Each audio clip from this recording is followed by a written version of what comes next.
Today we have a distinguished scientist who is going to talk to us about the latest advancement in the areas of human protein atlas. This lecture will be delivered by Dr. Sanjay Nawani. Dr. Nawani is a consultant surgical pathologist and immunohistochemist who provides surgical pathology services through his laboratory Lab SearchPath.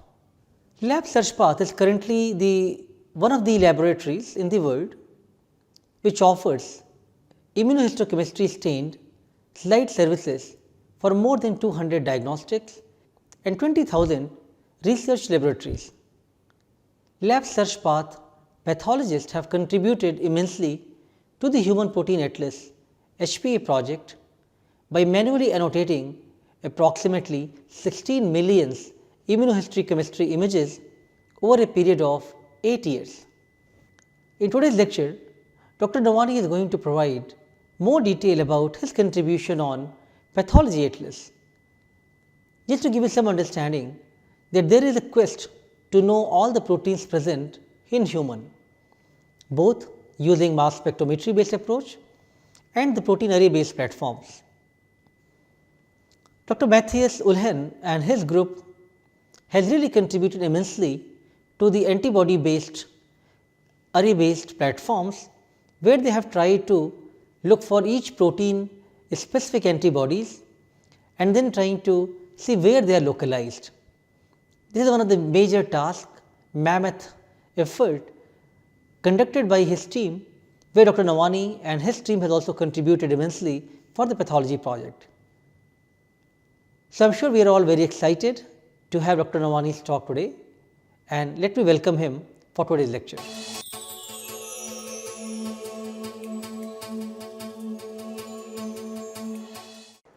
So, I am what is called a surgical pathologist, formally trained as a physician with my MBBS and then MD in surgical pathology, which means that I look at biopsies and I do a lot of immunohistochemistry. We are also the pathologists for the protein atlas.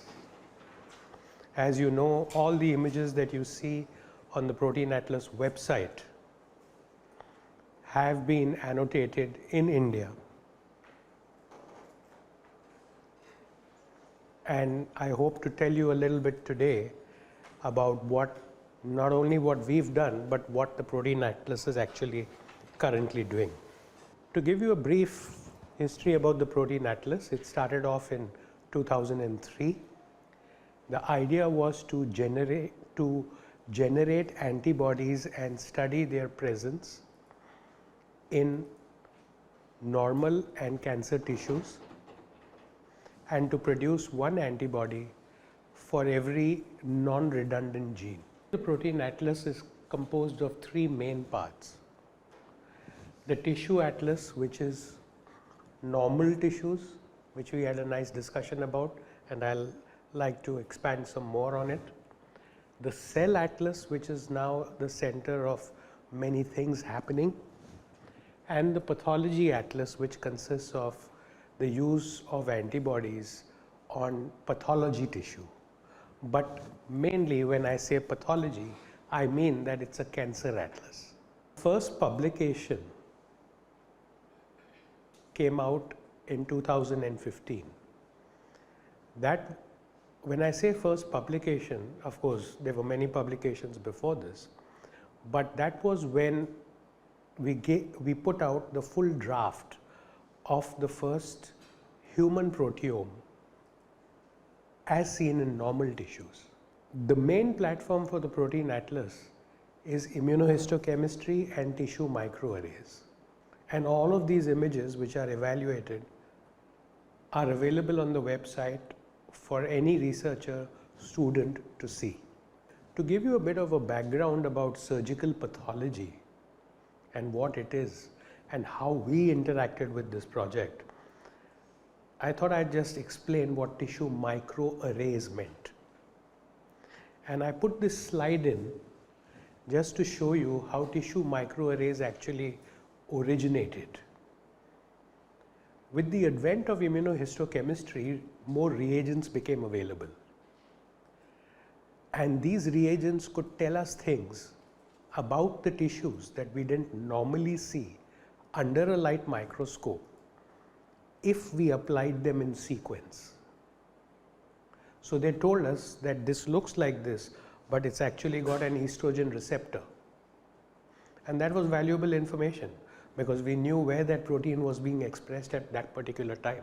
The problem with immunohistochemistry, amongst other things, was also that it was and continues to be a fairly expensive investigation. And therefore, the expense is directly related to the amount of reagent that you use on a slide. So if your population for study is 5,000, your entire funding could go down only in staining your slides. And therefore you see now the need why a different technique was required and why pathologists decided to start to try and cram all tissues onto one slide. Put all the tissues on one slide, put everything on one slide, use the same amount of reagent, save your money, get the answers. Now the origin of that idea, which finally today is called tissue microarrays and forms the main platform of the HPA program, started with something like this. This was what was called a sausage block. So people took out interesting bits of tissue that they wanted to study from many blocks, from different patients, and they put it all into one block and then cut a slide that looked like this. So one piece of this was lung tissue, one piece of it was colorectal cancer, one piece of it was whatever you like. And with all these tissues on the same slide, we put just one antibody and it stains everything. And our cost goes down 80 to 90%. So that was the idea.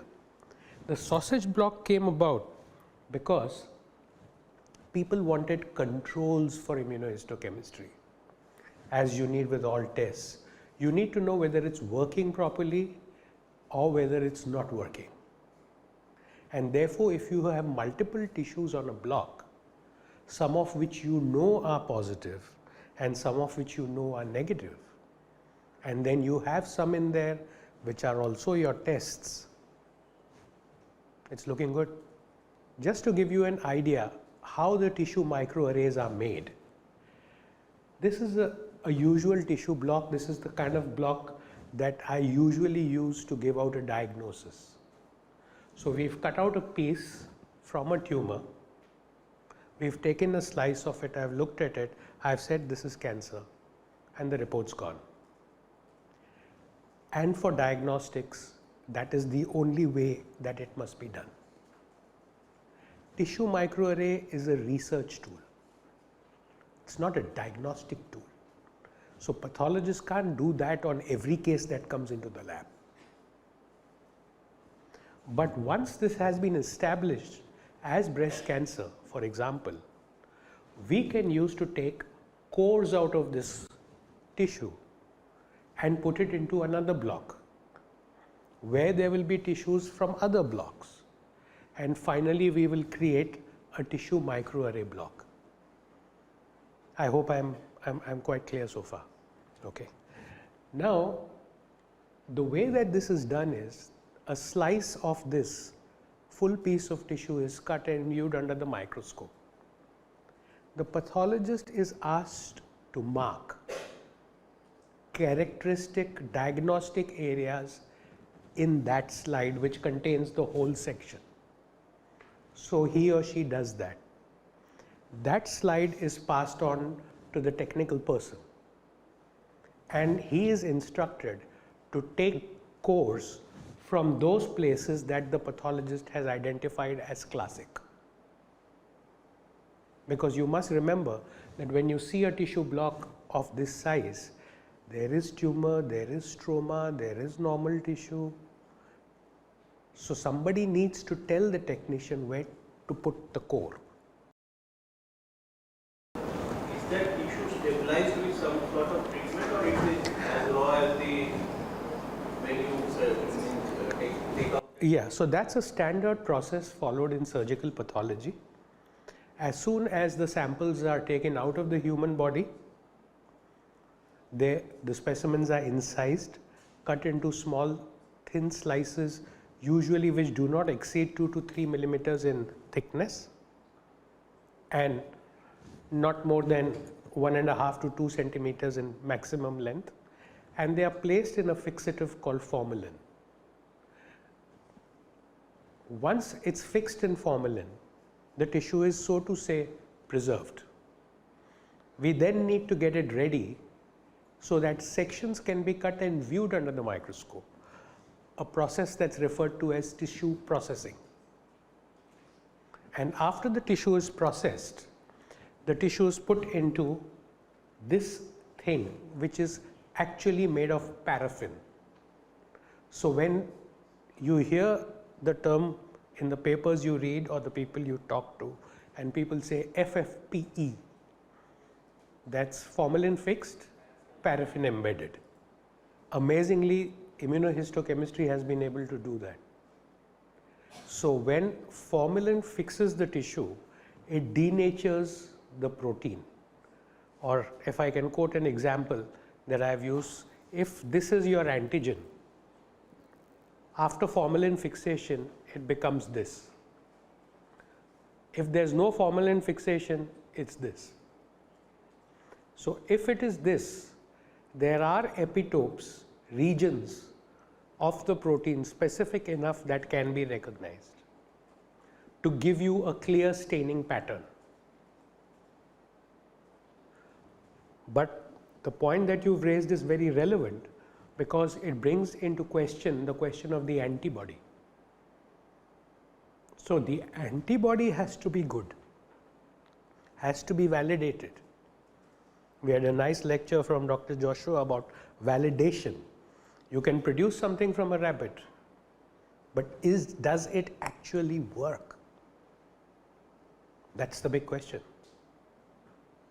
So we have about 150 to 200 antibodies that we use in the clinic.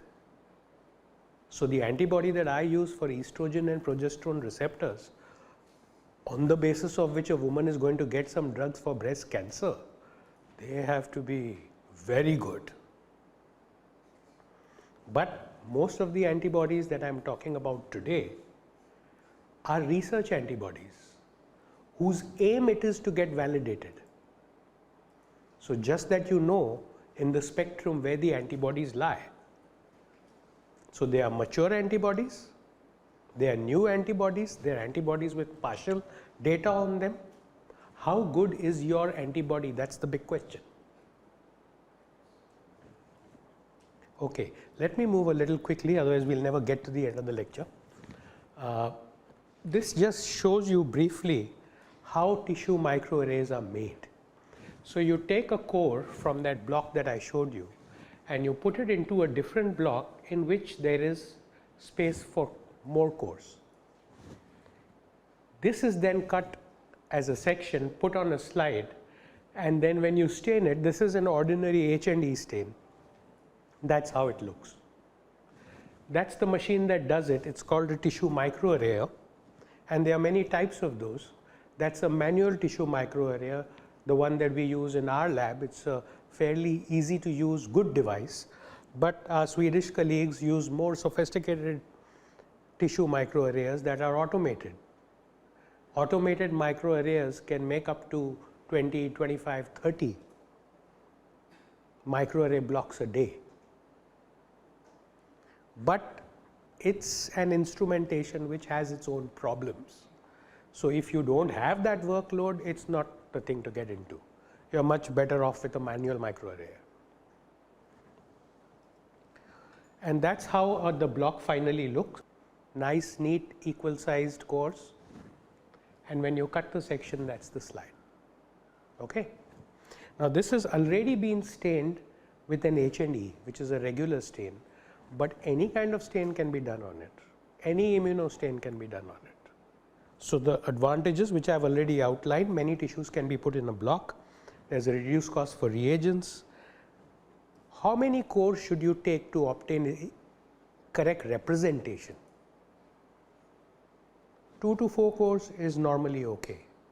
Most people internationally use 2 cores for a cancer. The protein atlas uses 2 cores for a cancer, but for normal tissues we use 3. And if you do that, then we get a 90 to 97% representation of the original block, provided the correct areas have been marked by the pathologist. So, let me tell you a little bit about immunohistochemistry. You have this antigen which is in the tissue, which we can't see normally. You apply a primary antibody which goes and binds to the tissue. Then you apply a secondary antibody which detects actually the primary antibody. And finally, you add a coloring agent which usually gives you a brown color, and when you see that, you infer that the antigen is actually present.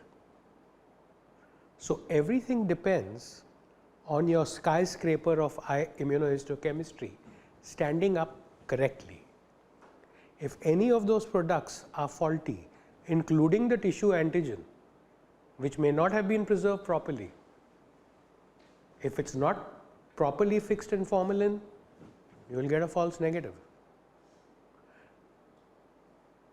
If you don't follow the other procedures, use very highly sensitive reagents, you will get a false positive. So, it's the only thing which we have in which you can see the tissue morphology and also see where that protein is localized.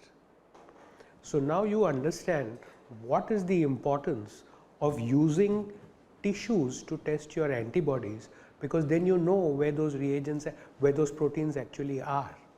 So, that's a brief view of exactly what happens. A lot of blocks go and make a TMA, you cut a TMA, you stain it with immunohistochemistry, you look at that stain, and that's what it looks like.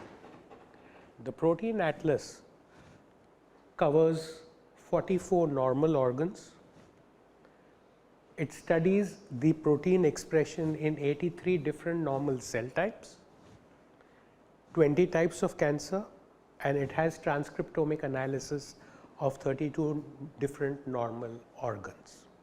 And there was a very pertinent question raised about what is considered normal. Normal means, in this case, not cancer.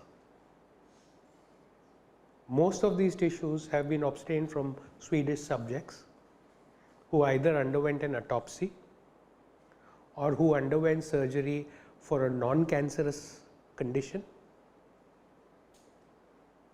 That's why in some of these tissues there is a mild inflammation present, but it's as close to normal as we can get. And that's how it appears finally. That's something what I see.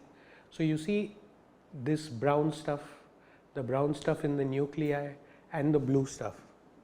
The brown stuff is the stain. That means the antibody is positive. The blue is the counter stain and is put only because it helps us to appreciate the brown better. If you are not careful with the blue and you leave the blue on for a little bit longer, it will mask the brown. So, immunohistochemistry, although if you speak to diagnostic pathologists, or if this was a diagnostic pathology platform, you would hear me boasting about how we can do great things with it. But trust me when I tell you, it's one of the most fragile platforms that you can ever encounter. Today you will get it positive, tomorrow you will get it negative. Your quality control, reagents, storage, it's got to be up there. So related to that then, are there internal controls that you need to have present that will tell you that the staining is just right? Is that how you do it, or? So that's a valid point, and usually many tissues that we study, at least on the diagnostic platform, will have an internal control and one internal control per batch at least, and if we move to external, then at least one external control on the same slide in the batch. So that's a very valid point Dr. Joshua has raised. How do you know that everything is working? So to give you the most common example of breast cancer, in which we take a fragment of breast cancer tissue, the periphery still contains normal breast tissue. So when you put the stain there and you say it's negative, you look up there and it should be shining. So you know it's working. Now, in this situation, you may well ask the other question, yeah, but what if it's a false positive? It may not be, it's likely not to be, because you should have then seen that in the tissue as well, not only in that place. The reason I'm going into this into a bit of detail is I really want to get across the point about how fragile a platform this is. So whenever you're getting any data on immunohistochemistry, please read it and thoroughly and look to poke holes in it, and please do not accept it at face value. It's most important. Right, so the idea after carrying out immunohistochemistry on these tissues with all the antibodies is to find out the relative distribution and the abundance. Where in the normal tissues is it present? And how much of it is there? Because, and you must remember that at the start of this exercise, approximately 40 to 45% of the proteins were unknown. We knew only what 50 to 60% of the proteins do, where they are. Even today, we do not know 100%, but certainly we've covered a lot of ground since then. What about the time point at which the section was taken? How would that affect? Once the tissue is formalin fixed, the moment the tissue comes out from the body, it loses its normal nutritional support in the form of blood vessels. And there are several studies which have documented that best results are obtained if that tissue is obtained within an hour of surgery and placed in a fixative. There are many ways to look at proteins. We are looking at immunohistochemistry in tissues because it gives us the localization. So if what she says is correct, it's giving me the localization, but it's not actually correct. How would I check that? You use a different platform and look whether you're getting the same protein in that platform also. I'll just come to that in a minute. So with the antibodies that were produced, as you can see, there were some lovely images that we got to see, and we were very happy about it. We were the first people in the world who saw these images, came to know where those proteins are located. A lot of them didn't have any localization patterns predicted for them. And we don't normally see all these proteins in diagnostic pathology. So it was in many ways quite a visual treat for us to see and know where proteins were being localized. So that's the job that Indian pathologists did. We looked at 13 million images over a period of 7 to 7.5 years. It's the largest effort in human history. And every image on the atlas has been annotated by an Indian surgical pathologist. There are about 20,000 genes, as you well know, and the aim of the Protein Atlas project was to produce one antibody for each one of them. So if you produce one antibody, we wanted to see the global distribution. Means all normal tissues, 20 types of cancer. So that gives rise to a very large number of images. So there were 576 images for each antibody. And that's a nice picture that's put together by one of my Swedish colleagues, which shows you the organs on the top, the proteins along this side, and how each one of them is showing a specific pattern in a different organ. I must point out to you that this is a nice picture to show in a lecture, but I don't think that you should be going out expecting that that's how it's clear it's going to be. This is just to get the point across that there are some proteins expressed in some tissues that are vastly different from others. If you go to the protein atlas, you will find this caricature, and if you click any of these links, and you can do that, you don't need to register. It's a freely accessible site, anybody can use it. And if you access anything, say you click pancreas, it will immediately take you into the genes that we found in the pancreas. And you can take it further from there. You can actually also see the images that we annotated. We get several emails from people all over the world, some of them complimenting, some of them not so happy, after looking at the images and giving us their feedback. We basically classified the normal tissues into 7 different types of proteomes. And this is also available on the website. Everything that I say is available on the website, and in far greater detail. So there was the tissue specific proteome, that is specific proteins in specific tissues. There was also the housekeeping proteome, which I'll tell you a little bit further down the line about how important that is. The cancer proteome, which I'm going to just start talking about. And very importantly also the druggable proteome.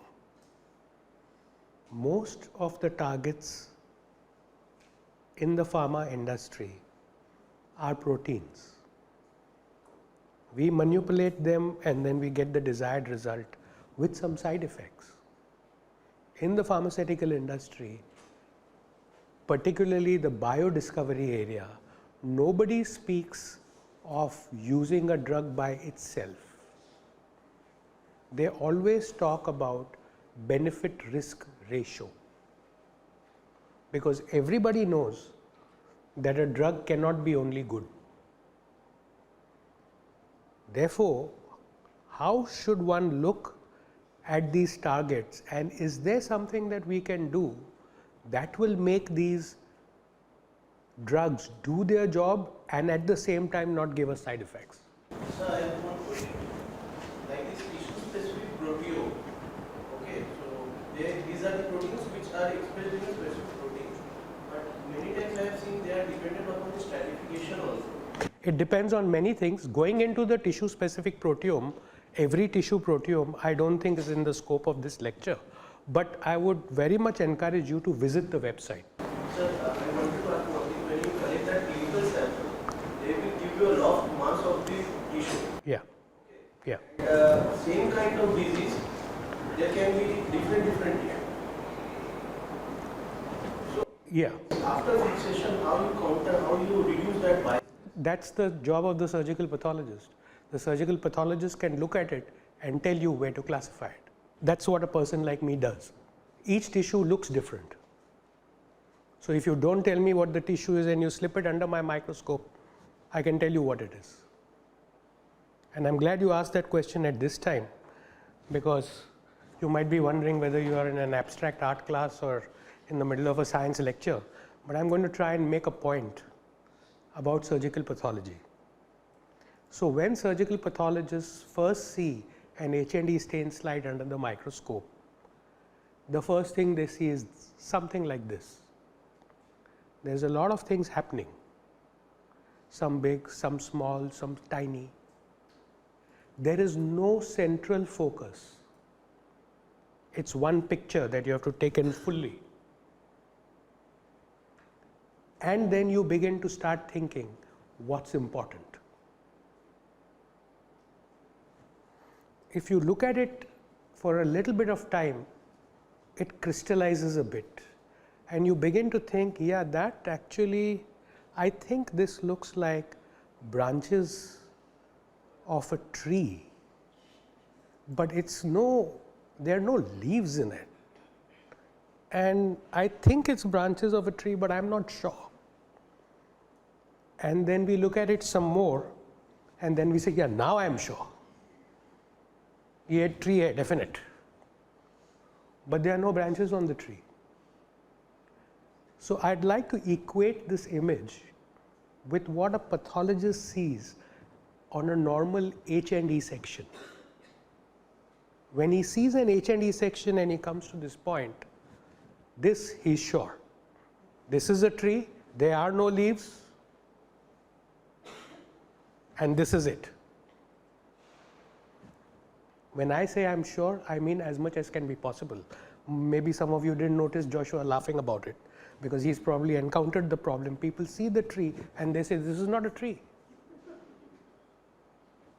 But I'm just trying to build a grade to get my whole concept in.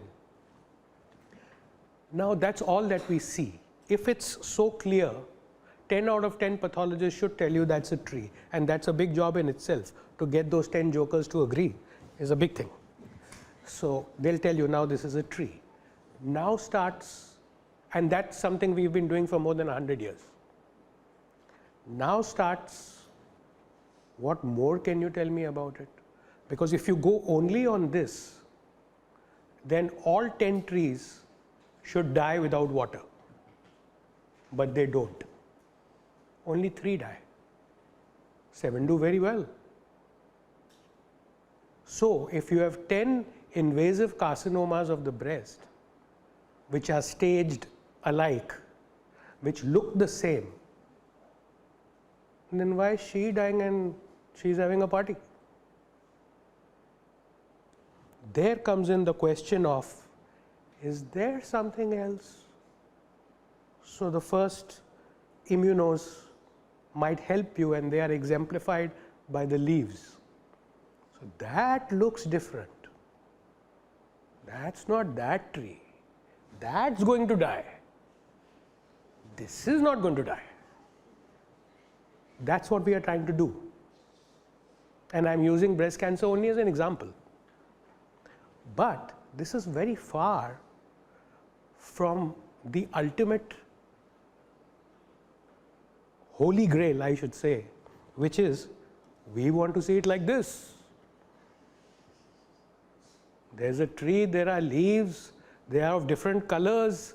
This is yellow, this is orange, this is red, this means this, that means that. Well, you're in the middle of it right now. That's what the whole effort is about. Which protein goes where, what is its role, is it going to fall off, is it going to continue, how important is it? So now you get the picture, I hope, from the surgical pathology point of view. Right, let me go on to the next slide. When all these immunostains are done on the tissue microarrays, if you give that slide to the pathologist with all those 150, 200 or sometimes even 1000 cores, they are never going to talk to you again. Because it's a physical challenge to look at that each core under the microscope and then say that that core shows this. It's one of the most frustrating exercises in the laboratory. So comes in the need for digitization. Just scan the whole slide and present it to the pathologist 1 core or 2 cores at a time. And if you add a software to that so that they can go and click off the boxes, then the pathologist is going to invite you for dinner. So these are some of the scanners that I used, and I think that the ones that we made use of in this project. Internet in India was just coming in a big way, the big lines, you know. We haven't had these high speeds for more than 12 to 13 years. Actually less than 10 years. And the big challenge was, how would all these images be transferred to India for the pathologist to see it? If you don't have internet, that's fast enough. So we actually downloaded several million images, and it was a difficult time for us to work in, because when we started, the speeds were not that fast, and people used to be waiting, and you would get only half the core. Then a glitch in the line, then another half. Now, luckily, over the last 5-6 years, it's much better. So that was our job when we took it on. We had to evaluate all the IHC images, and we had to deliver 2 million images a year. 2 million images a year is roughly 7,000 images a day, manually. And those are the statistics that we followed from the year 2007 to 2014. That gives you an average of 2 million a year. It gives you 2 million because there were original images that were annotated, and then came the big question, what about quality control? This is from India. And we had to work very hard to prove that there was really no difference whether they were annotated in India or in Sweden or in Norway or anywhere else. And everybody agreed.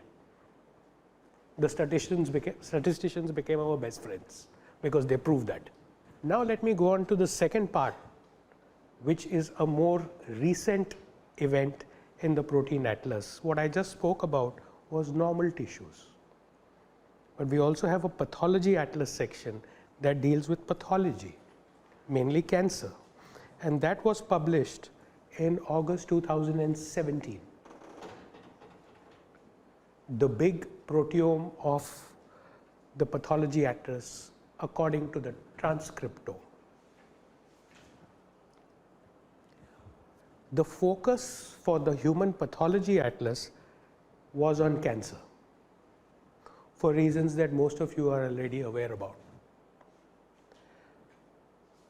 The big challenge was that most drugs in cancer are effective only in a small subset of patients. And therefore, was there any difference between two tumors from two different people looking the same under the microscope? Remember the tree without branches and remember the tree with leaves. And therefore, if there is so much difference, should the treatment protocol get personalized according to what that patient has? Or should they just be hit with everything? So what was studied in this paper was a huge effort. It was a genome-wide effect of gene rearrangements, amplifications, and specific cancer-driving mutations in all the cancers that we could see.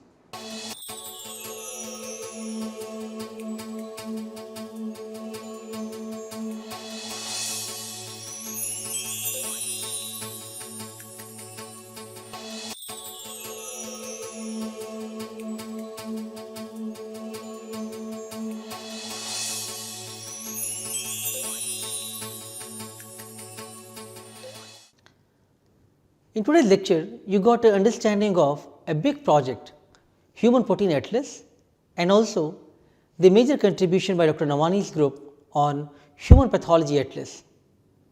The Pathology Atlas contains mRNA and protein expression data from 17 different forms of human cancer. So, the findings obtained from this project have really contributed immensely to the whole biologist and the entire field. Let us continue this lecture and more discussion about the Human Protein Atlas and Human Pathology Atlas in the next lecture. Thank you.